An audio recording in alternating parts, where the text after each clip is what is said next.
Tardes. ¿Están funcionando bien los micrófonos? ¿Están funcionando? Un gusto estar acá. Creo que nos dejaron varias preguntas de la mesa anterior que han quedado abiertas. Tampoco pienso que vamos a responder todo, pero por lo menos podemos profundizar en alguno de los temas. Ya están presentadas las personas, van a hablar de temas diferentes, complementarios. Alexander May nos va a comentar un poco qué cambió en la relación Estados Unidos y su política exterior con el presidente Trump y especialmente en América Latina. Baltasar Garzón va a hablar de derechos humanos, algo que también surgió incluso con los últimos comentarios del ex canciller Amorim de qué es democracia, qué son los derechos humanos. Y Renata Ávila también pensando un poco en el futuro, planteando cómo se pasa de la alerta a la acción. Yo quería retomar y recordar tal vez 3 fases de las últimas décadas en América Latina. Las fases siempre pueden ser tomadas de manera arbitraria, pero creo que hacen a los desafíos que nos estamos planteando. Uno puede pensar que hasta la década del 60, o en la década del 60 y del 70, se impusieron modelos neoliberales por la fuerza. Siempre uno recuerda el golpe de Estado en Chile, 1973, Milton Friedman, sus asesores, los famosos Chicago Boys, asesorando en Chile, que después llegan a otros países también. Reitero, esto es arbitrario, es un poco para ubicarnos temporalmente. Después vino algo muy interesante en América Latina, que fue una fase de consenso, donde las políticas neoliberales no se imponen por las botas, como fue el caso de Pinochet, sino que se va convenciendo a la población en América Latina de que hay que privatizar, de que hay que abrir los mercados, que el modelo es el neoliberalismo, planteado a grosso modo, porque también el neoliberalismo no es algo exactamente definido y en una cajita, aunque llegó en la década del 90 al consenso de Washington, que justamente usa la palabra consenso, con una serie de disposiciones muy claras respecto de lo que había que hacer en América Latina. Ahí, interesante para ver con lo que dijo el ex canciller Amorim, o el canciller Amorim, no estaba planteado el tema de la democracia. En el consenso de Washington no hay un planteo respecto de lo que significa la democracia o la extensión de la democracia. Y hoy nosotros nos encontramos con democracias imperfectas, o en el caso de Brasil, uno se puede preguntar si esto es democracia, con un factor novedoso que siempre estuvo en América Latina presente, que es el poder judicial. Obviamente siempre estuvo presente porque desde que nacieron nuestras naciones, y no solamente en América Latina, el poder judicial fue fundamental para articular lo económico, lo político y lo social. Quienes crearon las leyes, para tomar el caso de América Latina, en cada uno de los países, representaban los intereses de determinadas clases sociales, de determinados gobernantes que crearon las naciones. Hay un dicho muy popular que me imagino que se utiliza en casi toda América Latina, no sé si se usa en España, que es que el ladrón de gallinas va preso 10 años y el ladrón de guante blanco sale. ¿Por qué sale rápidamente? Porque hay toda una estructura jurídica, política, económica y social que le permite encontrar la forma de evadir la prisión. Y aquellos que no tienen recursos sucumben ante ese poder que termina encarcelándolos. Entonces la pregunta es, ¿qué pasa con la judicialización, que no es solamente de la protesta social en las calles, sino que abarca hoy en día algo novedoso, que es la persecución política, jurídica, de determinados expresidentes? Uno lo podría ampliar incluso hacia algunos presidentes. Y también dejo picando una pregunta para que ellos aborden el tema, si en realidad lo que no estamos viendo también en América Latina es una crisis de los partidos políticos, o de esta representación tomada del modelo europeo, básicamente, que tiene unos 200 años de vida. Sabemos que la historia de la humanidad tiene mucho más que 200 años de vida, y si en realidad no hay una crisis de representación en el estilo tradicional que nosotros conocemos y no logramos algo novedoso, que esto tal vez lo que Renata Ávila quiere esbozar en su planteo. Así que vamos a comenzar con Alex, un poco pensando en la política exterior de Trump en general, enfocada hacia América Latina. Vamos a tratar de respetar los tiempos de los 10 minutos para después ir conversando entre nosotros. ¿Les parece? Sí, gracias. Dale, Alex. ¿Está funcionando? Sí, funciona. Okay. Bueno, muy bien. Gracias, Pedro. Mi español no está en muy buenas condiciones en este momento, entonces voy a apoyarme un poco en una cosa más o menos escrita para hablarles de nuestro payaso y del fenómeno Trump. Y hay, por supuesto, una multitud de factores que explican la llegada de Trump a la Casa Blanca. El sistema electoral atípico y poco democrático de Estados Unidos es uno de ellos. También la capacidad de Trump de utilizar el miedo, el racismo, la xenofobia para movilizar un sector importante del electorado. Otro factor bien significativo que tal vez no toca tanto los grandes medios, por lo menos en Estados Unidos, ha sido la capacidad de Trump para convencer a muchos votantes indecisos de que iba a luchar contra un orden global cuyo diseño perjudicaría los intereses de la gente común. El término peyorativo y medio conspiracionista globalista se popularizó durante la campaña y tuvo mucha resonancia dentro de la clase trabajadora blanca, cuyo nivel de vida se ha deteriorado mucho desde la crisis financiera. Y de alguna manera se pudo observar en la campaña de Trump un reflejo algo distorsionado de los ataques contra el poder de los billionaires o millonarios llevados por Bernie Sanders durante su campaña inesperadamente exitosa. Por supuesto, Trump es un millonario con una campaña financiada por millonarios, con un gabinete compuesto por varios millonarios quienes han beneficiado enormemente del actual orden mundial. Es decir, que así, bueno, los esfuerzos de Trump por librar una guerra contra el globalismo y las élites globalistas han sido sujetos a severas contradicciones desde el inicio. La agenda antiglobalista de Trump carece de mucha coherencia, pero en la medida en que existe se puede identificar algunos lineamientos generales.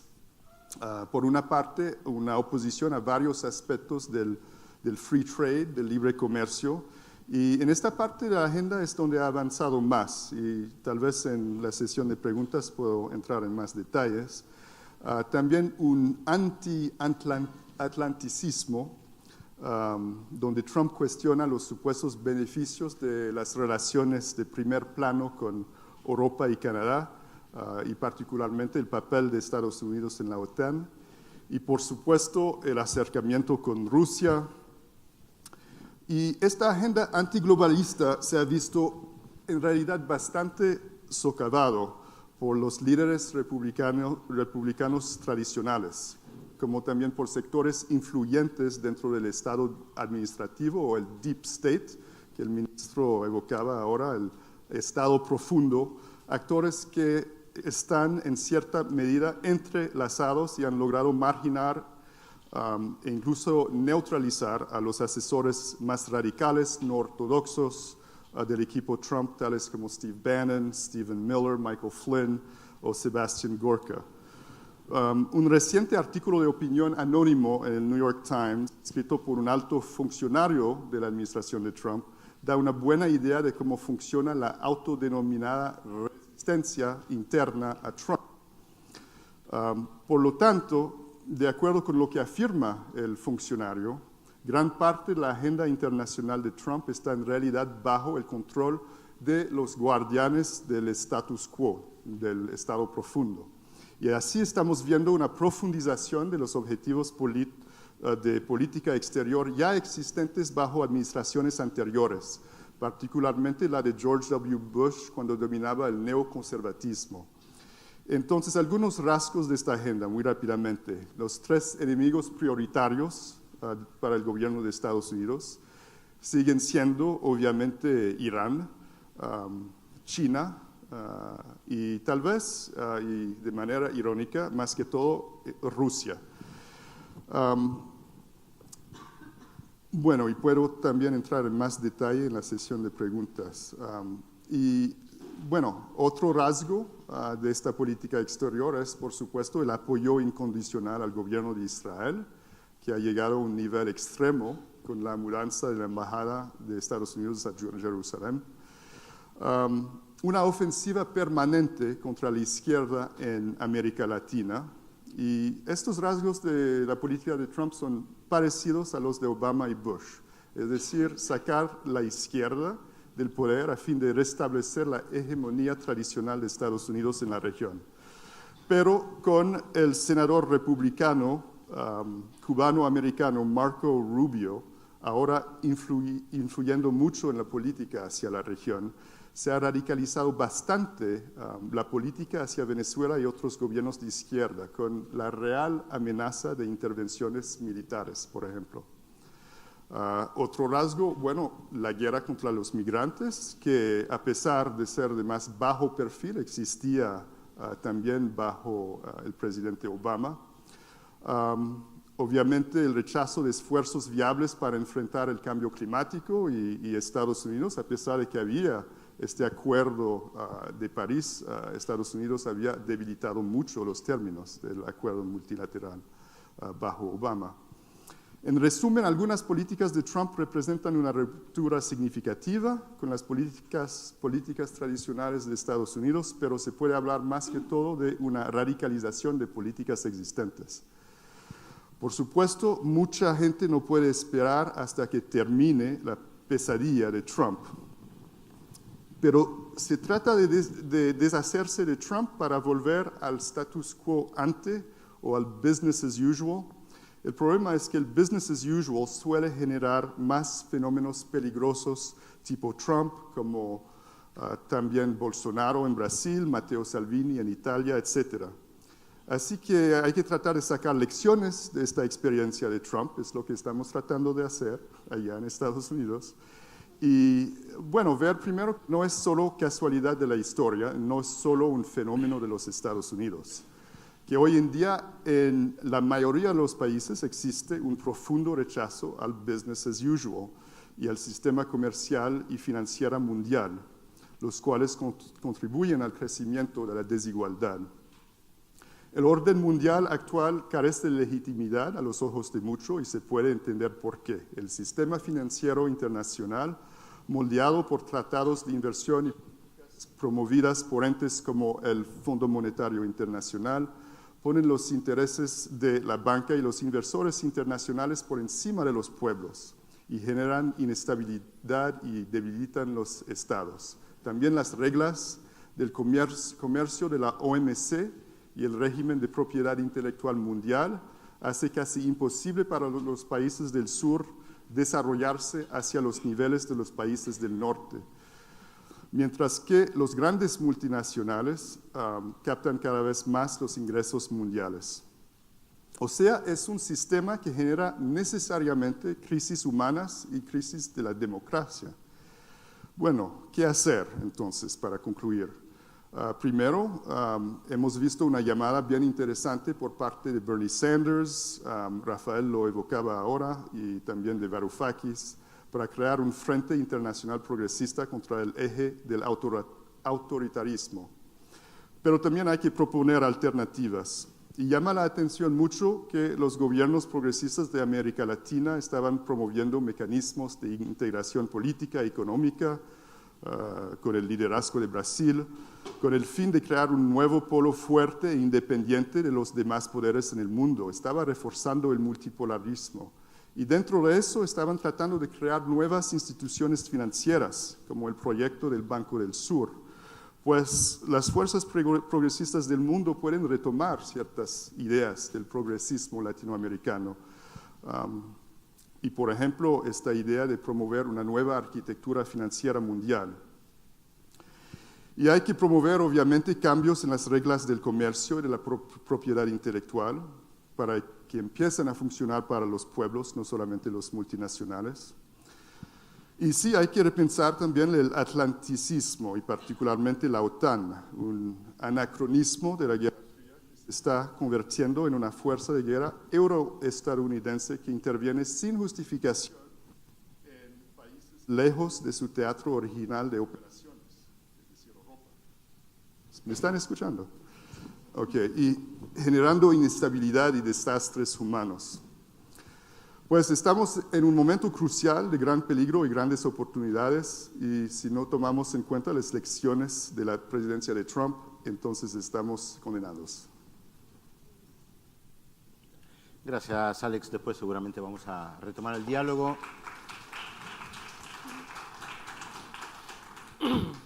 Baltasar Garzón, por favor. Sí, buenas tardes. Recordaba, ahora con tus palabras, la última vez que yo coincidí en este local con José Saramago, Premio Nobel de Literatura, y decía que el último presidente de Estados Unidos había sido Bill Clinton, que a partir de ahí gobiernan las corporaciones. Y yo creo que se ha ido confirmando ese aserto. A mí me ha puesto el moderador que hable de derechos humanos. Bueno, es un panorama muy amplio. No sé si centrarlo en Latinoamérica o abrir el abanico general, ¿no? Porque también la situación en Europa es muy, muy interesante. A veces he dicho que el único idioma en el que nos podemos entender todos es en el idioma de los derechos humanos. Yo creo que hoy, desgraciadamente, es uno de los más difíciles para comprendernos o para que se entiendan los representantes políticos de los diferentes países.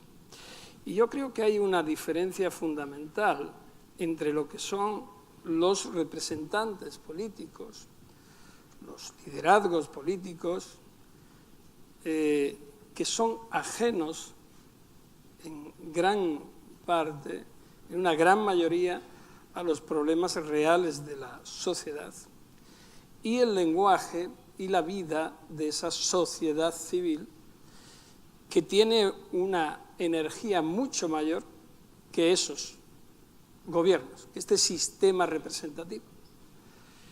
Y es un aspecto que yo creo que no se quiere aceptar. Se buscan alternativas, pero siempre volvemos a confiar en aquellos que decimos o de los que decimos que desconfiamos. ¿Cómo es posible esto? Estamos planteándonos si se vota a Bolsonaro. Hemos visto que Salvini y otros han ganado las elecciones en Italia. Aquí tenemos unos líderes políticos que no se entienden y que están en una confrontación no de profundidad, porque ni siquiera es de profundidad cuando esperamos resoluciones. En Latinoamérica vemos, y estoy hablando en el ámbito de derechos humanos, cómo se ha privado por parte de la judicatura, pero no solo por la acción del juez Moro, a Lula da Silva de su posibilidad de ser elegido, con una resolución del Comité de Derechos Humanos que debería de ser atendida, si no en forma imperativa. Yo tengo mis dudas al respecto porque creo que si analizamos la convención que dio lugar en la Carta de Creación de las Naciones Unidas y otros textos, esos acuerdos, esas decisiones son imperativos. Sin embargo, se desconoce ese derecho. Y se desconoce ese derecho con una trascendencia muy grande, definitiva. El curso político de un gran país va a cambiar, sí o sí, porque ya se ha privado el acceso a quien tenía derecho. Pero es que lo vemos también en otros países. Hay una confrontación, antes decía yo, entre sociedad y gobernantes, ahora digo entre justicia nacional con justicia internacional o decisiones de organismos semijudiciales o protectores de derechos humanos, como es los distintos comités de Naciones Unidas y las Cortes Internacionales de Derechos Humanos. Ahora lo que se está planteando es desatender esas decisiones. Lo vemos en Latinoamérica, en todo lo que se conoce como golpes blandos. Lo vimos con Lugo en Paraguay, lo vimos con Zelaya en Honduras, lo vimos con Dilma en México, en Brasil, lo vimos con Lula en sí mismo. Y la confrontación es si se cumple o no se cumple algunas de estas decisiones de estos organismos que curiosamente nos dieron para precisamente que de alguna manera el sistema universal de derechos humanos tuviera unos puntos comunes. Es decir, yo entiendo que hay una clara arbitrariedad y se prescinde de todo el ámbito que significan los derechos humanos. Y se aprovecha o se utilizan los derechos humanos como discurso para ganar adeptos, pero no se profundiza en ellos. Y en aras de los derechos humanos se priva o se concede. Realmente no hay una política integral hoy día, creo que en ningún país, basada en los derechos humanos. Si ponemos ejemplos no de Latinoamérica, sino de Europa en relación por ejemplo, a la inmigración. Los planteamientos que la Unión Europea está haciendo respecto de la inmigración, estableciendo pactos y acuerdos con países como Libia, en donde no hay derecho, no hay gobierno, hay gobiernos, hay confrontación, hay mafia instalada en las instituciones, que son los que tienen que cuidar precisamente de los migrantes que se desvían para que no entren en Europa y se devuelven no ya en caliente, sino en frío, como quiera llamarse, atraviesan todo el Sáhara, entran otra vez por Marruecos y se bloquean ahí cuando no se les devuelve y se les enjuicia y se les condena en Marruecos. Es decir, hay un doble lenguaje. Esto muchas veces ha ocurrido, pero hoy día yo lo percibo con mucha mayor virulencia. Pero si vamos un poquito más a Oriente, hablamos, por ejemplo, de los ataques sistemáticos a la libertad de expresión. En ese golpe extraño o autogolpe de Erdogan en Turquía en 2016, son varias decenas, más de 160 y tantos periodistas los que han sido encarcelados, muchos ya juzgados y condenados, y otros lo están siendo.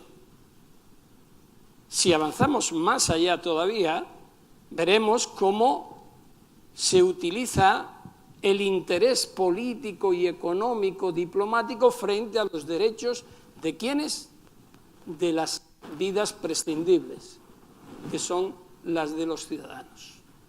Y vemos cómo hay países que expulsan, persiguen, desplazan masivamente y sus instituciones o los representantes de tales asesinan a los rohingyas en Myanmar, la antigua Birmania, y lo único que tenemos hasta la fecha es un informe de Naciones Unidas que dice que esto se ha producido y que habla de crímenes contra la humanidad. Y la humanidad, en sus representaciones, sigue paralizada. Y nos venimos a Siria y tenemos la misma cuestión, planteándose crímenes contra la humanidad y no se atiende. O nos vamos a Yemen y vemos muy recientemente actos similares. O nos vamos a África, donde los intereses corporativos de las grandes multinacionales priman sobre todos los demás. Esquilman, aprovechan, destruyen los ecosistemas y como una plaga de langosta abandonan el país cuando ya han obtenido todo el beneficio. Y alguien me dirá, bueno, siempre se dice lo mismo. No, es que hay que decirlo porque es verdad. Porque se constituyen en Uganda, por ejemplo, decenas y decenas de empresas, de grandes empresas, para explotar el coltán que no existe en Uganda, sino que está en la República Democrática del Congo, por ejemplo. O se aprovechan países en los que la corrupción está generalizada y se compran, se fundan empresas para explotar recursos naturales cuyos beneficios nunca quedan dentro. Eso es una afectación masiva de los derechos humanos. Es verdad que no podemos hacer un mundo ideal, pero tenemos mecanismos para realmente demostrar, y termino, porque había puesto el cronómetro, pero no lo he puesto en marcha. O sea, siempre me pasa lo mismo. Tenemos mecanismos, o podemos tenerlos. Y, por ejemplo, yo soy juez, soy abogado, estoy en el activismo de derechos humanos, evidentemente, con la fundación que presido. Tenemos un instrumento del que en mi país, a partir de 2014, lo lanzaron al cesto de los papeles, que es la jurisdicción universal. Precisamente como un mecanismo que será complementario como la Corte. Perdóname, pero creo que entre los enemigos nuevos de Estados Unidos está de nuevo la Corte Penal Internacional. El señor Bolton, no, es como añadido y broma, ¿no? El señor Bolton vuelve como en 2000, cuando Estados Unidos levantó la firma del Estatuto de Roma, a decir que irán incluso a bombardear a los jueces de la Corte Penal Internacional. Ahora dicen prohibirle las visas y la entrada en Estados Unidos. Entonces, ¿hay mecanismos para cambiar esto? Sí. ¿Hay mecanismos, como el que estoy diciendo en el ámbito de la justicia, hay mecanismos para cambiar el sistema representativo? Sí, pero tenemos que vencer el miedo y el aprovechamiento sistemático que muchos partidos, estructuras cerradas, tienen también y se aprovechan de ese sistema representativo, sin abrirlo a la ciudadanía. Porque cuando se abre a la ciudadanía, lo que se dice es que es populismo. Y no es así. El populismo no es malo. ¿O qué es?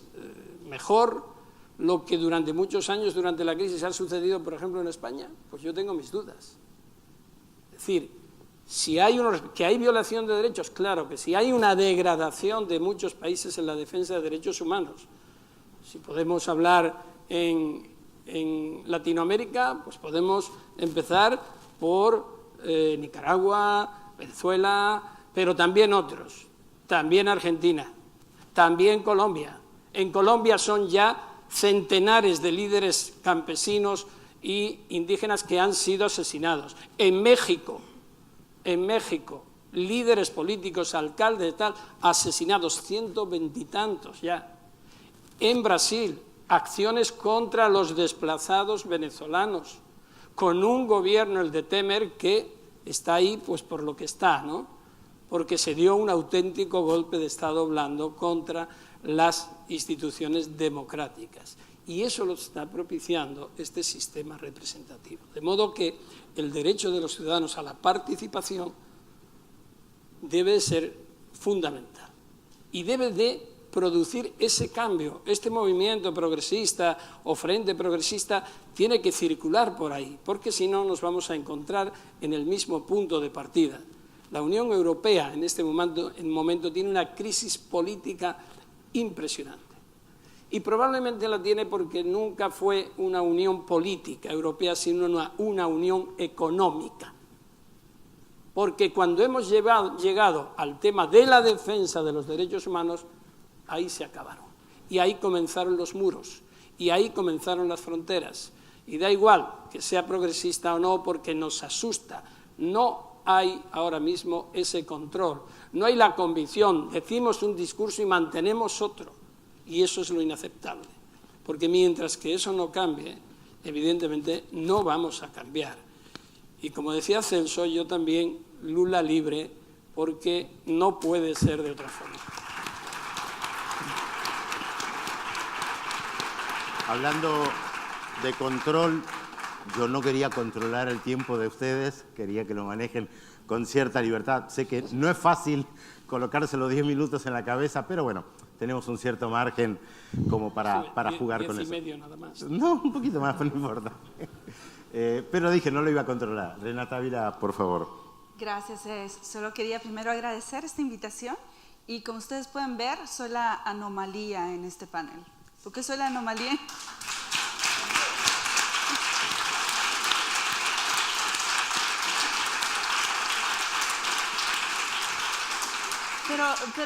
pero es un motivo de reflexión, porque esta anomalía y estas anomalías en las democracias de todo el mundo pueden significar el cambio también, y el cambio que queremos.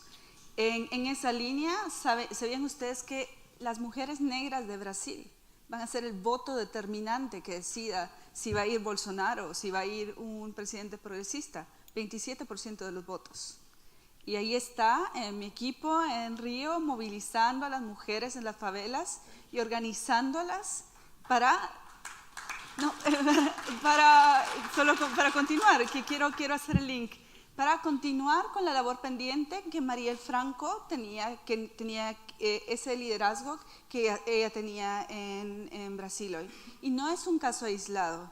El liderazgo de las mujeres creo que es a la vez está potenciándose y está amenazando esas estructuras viejas, esas estructuras de poder que tienen al mundo como está. Y eso me hace reflexionar en por qué Brasil está hoy como está. Y me hizo pensar en Dilma. Y nuestra reacción como mundo, y nuestra falta de solidaridad, y nuestra falta de unidad, de llamar a las cosas como son. Fue un golpe de Estado contra la mujer más poderosa del mundo en ese momento. Y nunca lo planteamos así. Estaba todo el mundo totalmente distraído con la candidatura de Hillary Clinton y no oí de la señora Clinton una palabra de solidaridad para Dilma. No oí de todas las líderes políticas europeas una palabra de solidaridad para Dilma.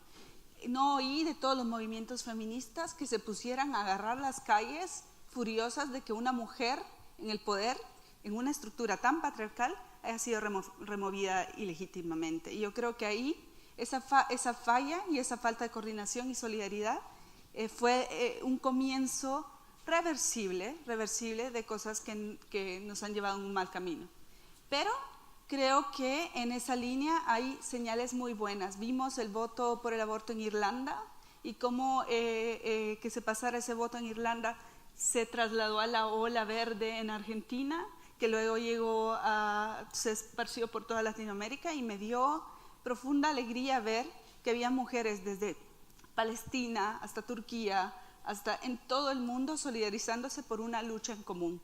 Entonces, en esas luchas en común y en esas agendas para avance de derechos, creo que está la clave. Y en esa línea está esa invitación abierta, claro, por dos señores, por Yanis Varoufakis y por Bernie Sanders, pero yo estoy esperando ya que haya líderes de India, líderes de África, líderes de todos los continentes que respondan a ese llamado y que hagamos realmente este frente común, este Consejo Común Progresista Internacional, que al menos se ponga de acuerdo en lo mínimo. Yo creo que ya hay consenso, ya tenemos, no hay año que no lea yo el informe anual y que me diga que todos los años una constante es la desigualdad ha aumentado y ha aumentado en todas partes del mundo.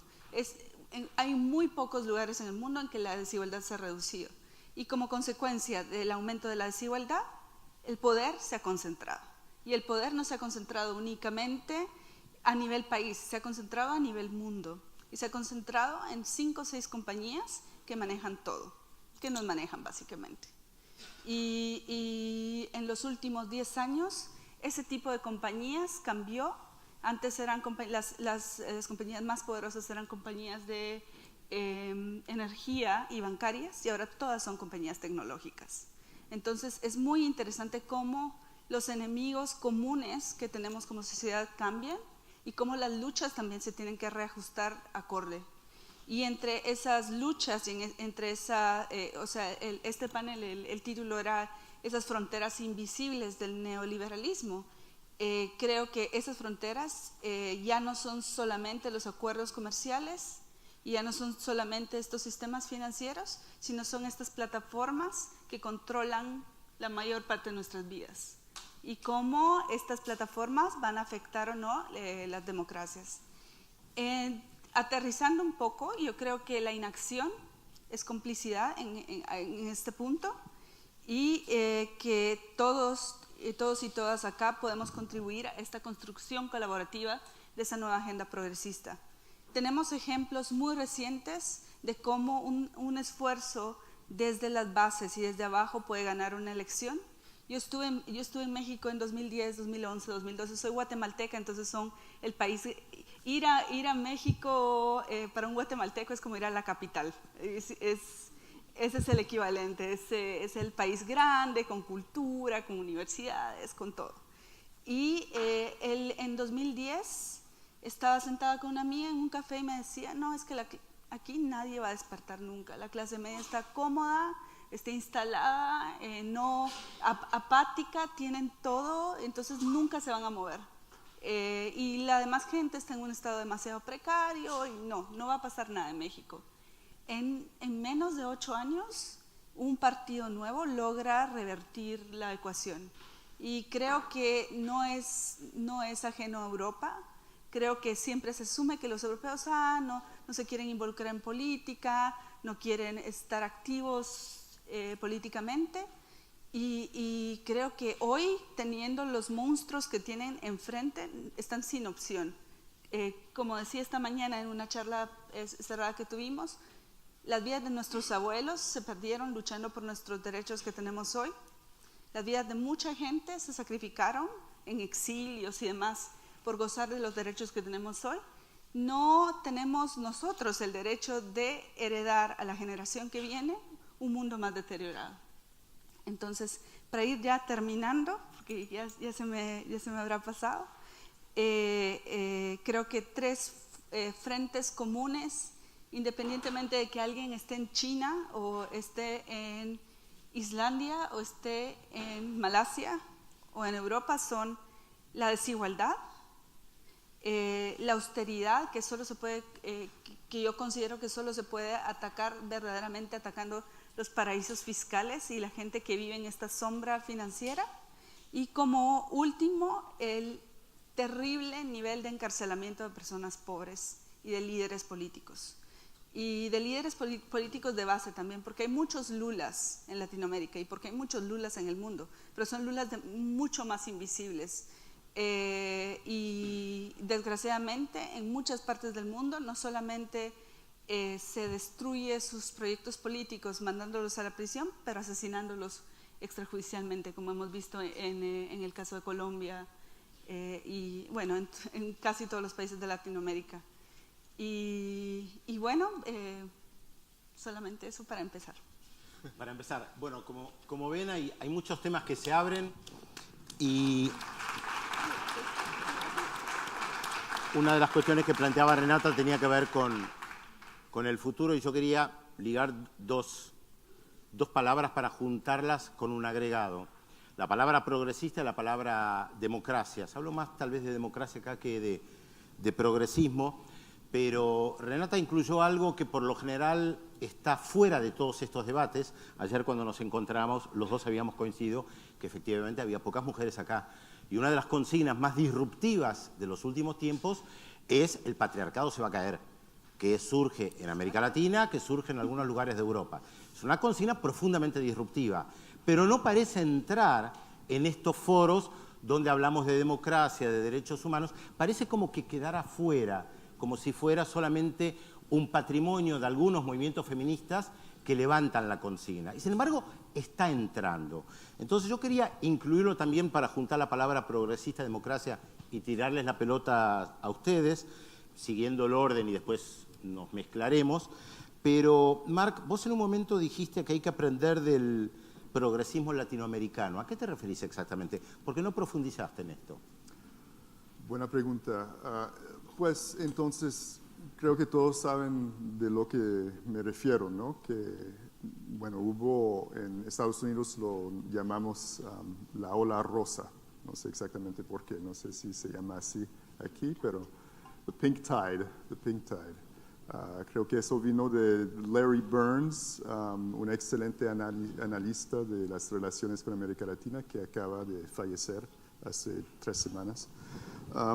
Y bueno, hubo de manera muy inesperada, de repente, gobiernos que surgieron que no solamente en el discurso, sino también en los actos, querían hacer algo distinto al neoliberalismo después de 20 años o más de un modelo neoliberal impuesto, bueno, por toda la región. Y eso había existido antes, había unos como Fujimori, como Menem, que había tenido el discurso, pero que no actuaron de acuerdo con ese discurso. Pero lo que vimos era una serie de líderes y de movimientos, porque realmente hubo movimientos de base muy fuerte que se expandieron primero en Sudamérica, luego en América Central, y donde hubo también una coincidencia con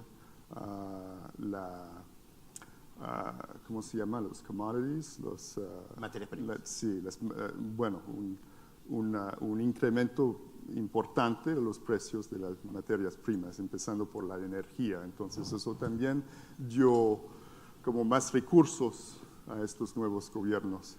Pero creo que allá, bueno, para mí dos fenómenos que no se han destacado de manera suficiente. Uno es el nivel de participación de base que se desarrolló de manera muy autónoma de estos gobiernos, pero donde hubo movimientos de todo tipo, campesinos, indígenas, feministas, pues que dijeron, bueno, ya llegaron al poder, ahora hay que escucharnos un poco, y hubo, bueno, un fenómeno populista, creo, positivo realmente en muchos de estos países.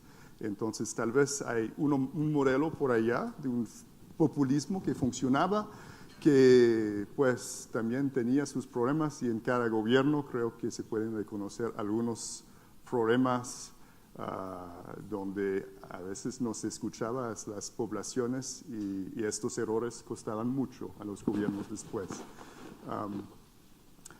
Después, el otro hecho poco destacado, por lo menos en los medios de mi país, fue pues la solidaridad entre estos gobiernos que se generó, donde hubo varios pilares claves, pero Brasil, un pilar absolutamente clave, también Chávez en Venezuela, un pilar muy clave, que ambos, Lula y Chávez y otros, Evo y otros, bueno, diseñaron pues sistemas de integración nuevos. UNASUR fue uno grande, también Mercosur dio otra vuelta, menos neoliberal, y se hablaba mucho no solamente de cómo mejorar las relaciones entre los países y mejorar las relaciones y tratar de tener relaciones comerciales justas, no de comercio libre, sino de comercio justo. Pero más que todo, y eso fue lo que no se realizó realmente, es de generar un bloque para que América Latina pudiese tener como un impacto en un nuevo mundo multipolar, ¿no? Con el fin del bipolarismo. Y allá pues surgieron muchas ideas, por ejemplo, de esta nueva arquitectura financiera que me referí, pero también en términos de cooperación sur-sur, es decir, retomando ideas fuertes que existían antes de la época neoliberal, justo después de la época colonial, con el descolonialismo. Algunas de las ideas de Nyerere, de Tanzania, etcétera, que fueron promovidos. Y bueno, entonces creo que allá hay una serie de cosas, pero también hay que bien pues analizar esta época, porque podemos decir que hubo un fin de ciclo de estos gobiernos progresistas. Un fin de ciclo que se debió a muchos factores. Yo creo que entre ellos Estados Unidos jugó un papel en muchas de las transiciones políticas, que a veces fueron en forma de golpe de Estado, como en Honduras, y donde Estados Unidos sí terminó apoyando al gobierno golpista en Honduras.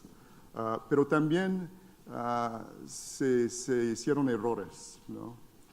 No se logró diversificar las economías y hubo, creo, pues movimientos de base fuerte, pero a veces que los gobiernos no respondieron, que no mantuvieron el contacto. Eso fue como al inicio, hubo mucho movimiento de base y como más tarde los gobiernos entraron en las estructuras del poder y empezaron a ignorar un poco esta base a la cual debía su existencia. Pues. Ahora, bueno. le agrego algo que tiene que ver con los derechos humanos que antes estaba planteando. Les recuerdo que ahora pueden intervenir libremente, criticándose o aportando como quieran. Pero retomando lo que decía Alex, y le hago la pregunta a todos, ¿no? Pero Baltasar Garzón habló de los derechos humanos. Y los gobiernos progresistas creo que tuvieron un serio problema con esta cuestión del respeto a los derechos humanos y las críticas incluso respecto de medios de comunicación o violaciones a los derechos humanos. ¿Cómo se puede hacer para pensar desde una visión progresista, una visión diferente respecto de los derechos humanos, tomando en cuenta que seguramente que si hacemos un decálogo, todos lo firmarían, salvo excepciones, todos firmarían un decálogo de respeto general a los derechos humanos, lo que antes estaba planteando, pero de manera crítica. ¿Cuáles fueron los errores que, por lo menos, ustedes han visto en los gobiernos progresistas en América Latina? De hecho, ese decálogo, solo que es más grande, existe, ¿no? La Declaración Universal de Derechos Humanos. Exactamente, Tampoco ¿verdad? hay que ampliarla quizás a los derechos de la naturaleza, por ejemplo, de la madre tierra, que es algo que todavía suena a poco en muchos sitios, pero que, por ejemplo, en Latinoamérica y en continentes que están súper explotados o abusivamente explotados, ya se habla de ellos, o crímenes económicos y financieros como crímenes de lesa humanidad, o incluir el ecocidio como un crimen dentro del Estatuto de Roma. En fin, hay una dinámica importante en ese sentido. ¿Qué fallaron o en qué fallaron? Bueno, lo primero es que habría que decir es que casi todos los gobiernos se llevan mal con los derechos humanos. Se llevan mejor la oposición. Es decir, cuando están en la oposición defienden, postulan por los derechos humanos. Los únicos, y cuando están en el gobierno lo contrario.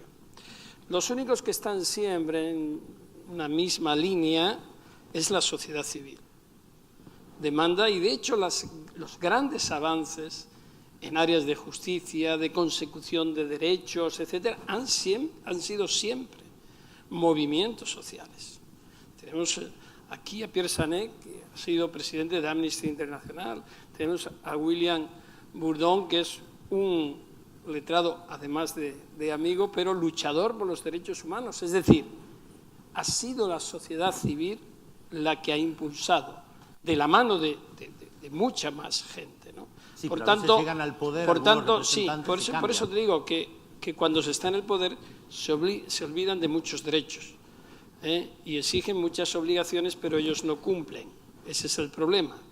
El problema es que, bueno, quien está en el gobierno acude a otros intereses, que sean económicos o que son políticos o diplomáticos. Lo que ocurre es que yo creo que, sin perjuicio de que haya habido errores, una política basada en la protección y promoción de derechos humanos transversal es necesaria. Y yo creo que ha habido líderes políticos progresistas o de izquierdas que lo han hecho y otros que no lo han hecho.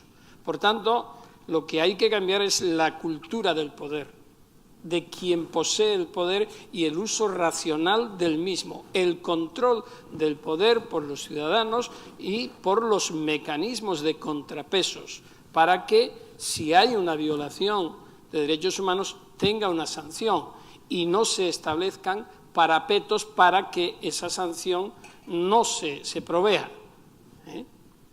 Y si queréis volvemos al ejemplo de Brasil. Por ejemplo, en la lucha contra la corrupción, que es en su contrapunto un derecho a la igualdad de oportunidades por parte de todo el mundo, pues el Poder Judicial ha hecho un uso de ese poder sectario y ha focalizado solo en alguien o en algunos y no en todos. Por tanto, el sistema no va a regenerarse. Cuando Temer coloca un gobierno donde no había ninguna mujer, lógicamente está justificando el sistema patriarcal que en muchos países existe, pero que en Latinoamérica también, a pesar de ser el lugar, el continente donde más presidentas ha habido sobre ningún otro. Y, sin embargo, ese concepto del poder es patriarcal. Cuando conceptos como el que defendía Cristina Fernández de Kirchner, mi patria es el otro, si se llega a desarrollar, el concepto de la otredad es la base de la democracia, es la base de la solidaridad democrática. Pero es que no nos ponemos en el lugar del otro. Cuando se está en el poder, la capacidad de diálogo se reduce y se impone la dominación del criterio propio. Ese es el verdadero poder de gobiernos progresistas y no progresistas. Por tanto, para avanzar en gobiernos progresistas o no progresistas, pero respetuosos con los derechos humanos, necesitan control, contrapesos por parte de la ciudadanía, por parte de la sociedad civil movilizada, activista. Y ese es el cambio desde mi punto de vista que es fundamental. Ahora, ¿cómo se hace? ¿Querías agregar algo? No, yo quería agregar algo sobre que es imposible hoy con el sistema económico hacer cumplir de manera efectiva la agenda de derechos económicos, sociales y culturales en casi cualquier país del mundo. Entonces tenemos aún con la mejor de las voluntades, cuando se impone un sistema de austeridad no se puede cumplir con los derechos. O sea, están los derechos en papel y no se materializan. Pues si acaso hay un continente donde el control sobre derechos humanos, ex post, funciona, es en Latinoamérica, con la Comisión Interamericana de Derechos Humanos y con la Corte Interamericana de Derechos Humanos. Es el sistema más avanzado de protección de derechos humanos, mucho más que el europeo. Sin embargo, el diablo político mete la cola como siempre, porque analiza situaciones con varas diferentes. De hecho, podemos ver cómo el secretario general de la OEA escribe permanentemente sobre Venezuela. Pero no me confundas, por favor, lo que es en la dirección política de la OEA, ya lo sé. Ahí vamos a llegar a un punto de encuentro, porque por mucho que tenga la visceralidad contra otro país, no se puede decir ni incitar a que haya una invasión militar, por ejemplo. Ni siquiera iba a hablar, yo estoy hablando del sector judicial. Ni siquiera iba a hablar de la invasión, humanos. Pero está interviniendo la Corte Interamericana de Derechos Humanos, la OEA fuertemente en Venezuela, por ejemplo, y dejando de lado la situación en México, donde aparecen fosas con muertos, desaparecidos, de manera gigantesca. Ahí no estoy de acuerdo contigo, porque ha habido sentencias, por ejemplo, el caso Radilla, por ejemplo, el caso Campo Algodonero y muchos más, donde la Corte Interamericana ha dictado sentencias muy potentes y en favor de México, aunque algunos digan que solamente hay el poder de los narcos y el de la Marina, pero lo cierto y verdad es que han producido cambios sustanciales. El sistema de integración de derechos humanos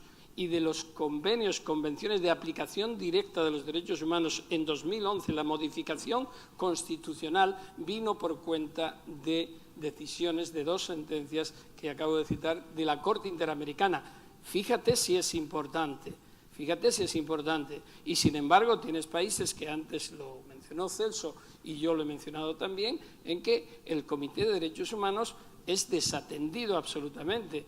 En un caso que tanto Renata como yo conocemos bien, el caso de Julian Assange, es otro caso de los mismos. Es decir, los países cuando le interesan, sean progresistas o no progresistas, les interesa el poder y no el cumplimiento de los acuerdos internacionales en materia de derechos humanos. Renata, ¿querías agregar algo sobre esto? No. Pensé porque estábamos mirando.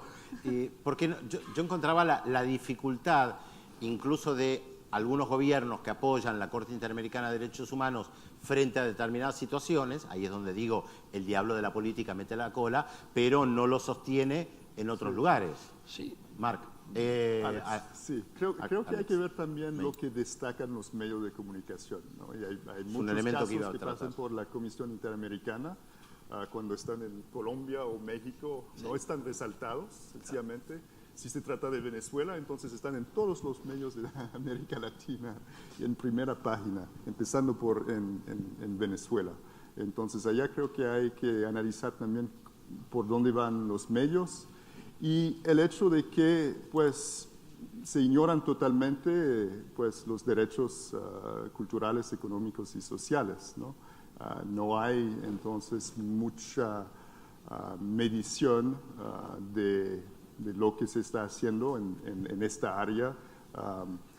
Pues el CEPAL ha hecho algunas cosas, pero en general es también muy poco resaltado. Estamos hablando más que todo aquí de los derechos políticos, de los derechos de base, civiles, etcétera, pero muy poco de los derechos económicos y sociales. ¿Cómo se hace, ya que vos incorporaste el tema de los medios de comunicación, yo pensaba plantearlo, pero como fuimos por otro lado, ahora lo traigo, ¿cómo se hace cuando los medios de comunicación se convierten en jueces, juzgan, sancionan, dictaminan? El caso de Brasil es tal vez uno de los más emblemáticos de lo que nosotros estábamos viendo, donde sentenciaron e incluso militantes del PT o gente que apoyaba a Lula sin ser militantes del PT confiaban más en lo que decían los medios de comunicación. ¿Cómo se hace? ¿Qué se hace frente a esto llamado alguna vez el cuarto poder, Renata?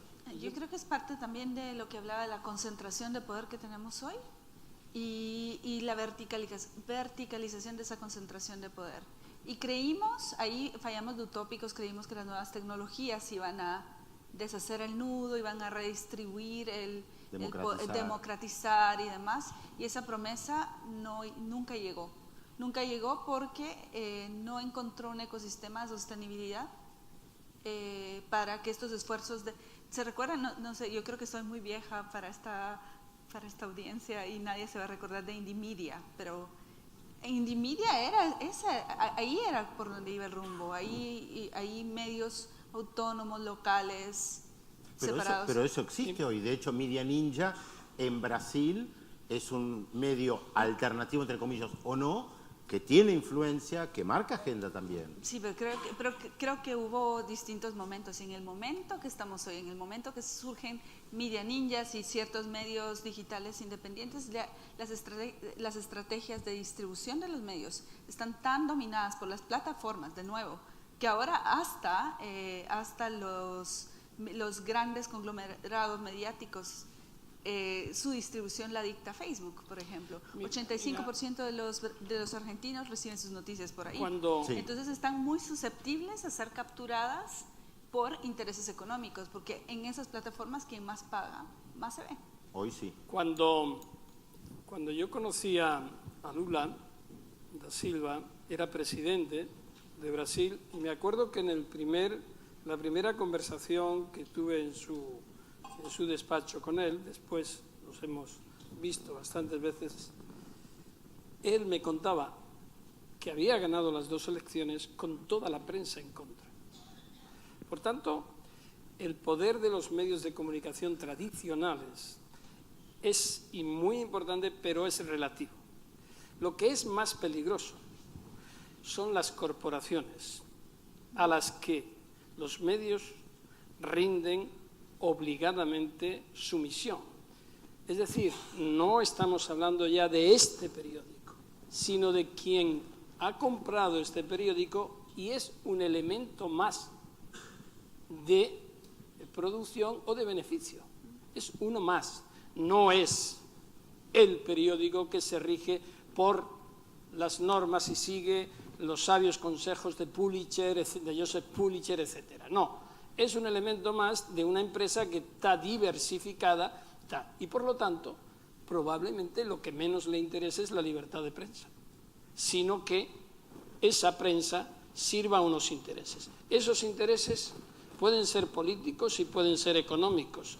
Por tanto, cuando se concilian y además con un tercer poder, que es a veces el poder judicial, que se convierte en árbitro no ya de lo judicial, sino en árbitro de una confrontación entre corporaciones y apoyadas, en el caso de Brasil, por un gobierno torticero creado con base a un impeachment totalmente injusto e incluso desde el punto de vista no como algún componente de las reuniones previas que hemos tenido dice legal, no, yo diría que ilegal.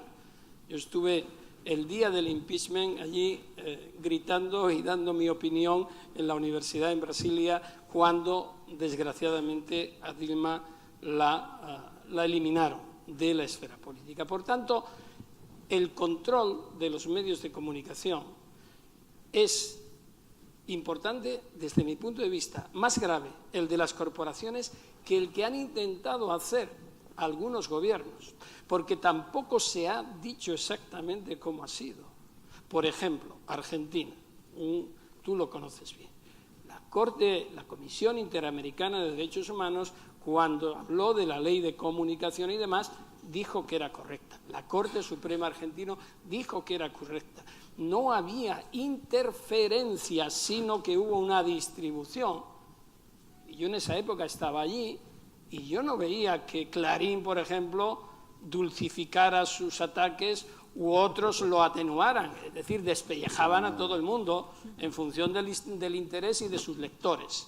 Por tanto, no era verdad ese control. Lo que sí había era un control de las cuotas de poder que estos medios tenían y que abusaban en detrimento de otros y que no llegaban a toda la comunidad y ciudadanía. Yo sé es diferente. Sé que abrí una puerta muy grande que tiene que ver con los medios de comunicación, pero acá me dicen que van a cerrar las puertas, así que tenemos que terminar nosotros.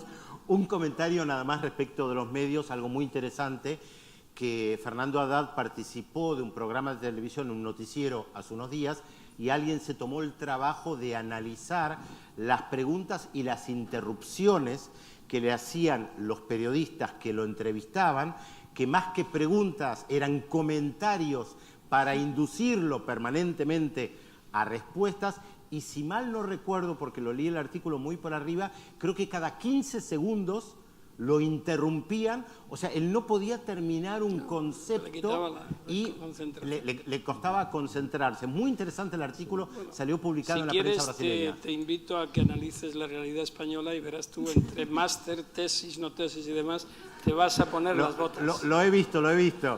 La obsesión de ustedes con los másters y las tesis. No, pero sí te quería apuntar qué poder hacer. Es muy grave lo que está ocurriendo. Facebook, ya sabemos, hasta que ha reconocido la influencia que tuvo con el control, con Cambridge, etcétera, etcétera, y Estados Unidos, la votación, para que tú me corrijas, se decidió apenas por unos miles de votos. Sí, pero sí, yo tengo que añadir algo a eso. Pues, es bien cierto, ¿no? Pero también, y añadiendo a lo que dijo ahora Renata sobre el poder de estas empresas tecnológicas casi monopolísticas como Google y Facebook y su papel en la distribución de información, pues a raíz de todo eso, eso sirvió de pretexto pues para que se hagan reformas dentro de Facebook y Google para marginar o eliminar lo que se llama fake news, las noticias falsas. El único problema es que el criterio de lo que son noticias falsas viene de Google y de Facebook. Y entonces, por supuesto que hemos visto, pues, muchos de mis artículos casi desaparecieron, ¿no? Porque salían en, pues, portales más de la izquierda, etcétera, y eso lo consideraban como sospechoso. O te ponen entonces es un verdadero problema para el derecho a la información, este poder que tienen, y hay que ver también lo que está haciendo dentro de la Organización Mundial de Comercio. Estas empresas están empujando la reescritura de las reglas de comercio electrónico y entonces consolidando su poder. Yo debería tener el poder de cerrar esto, pero me lo han arrebatado, así que Renata también quiere agregar algo y bueno, y cerramos gracias, ahí, después yo no digo nada. Perfecto. ¿Tienes la última palabra? No, la tenés vos, ¿Qué vas a decir? Sí. De acuerdo. No, solamente una invitación abierta. a que exploren esta iniciativa de este Frente Común Progresista, este nuevo movimiento internacional por nuestros derechos. Como vimos aquí, no hay tiempo suficiente para discutir tantos temas y menos para encontrar las soluciones a todos ellos. Entonces, yo creo que espacios como Common Action Forum, Casa América, las instituciones aquí representadas y demás, vamos sumando para frenar para frenar esta afrenta fascista que tenemos enfrente y para ir avanzando poco a poco nuestros derechos. Gracias por el espacio. Sí, gracias.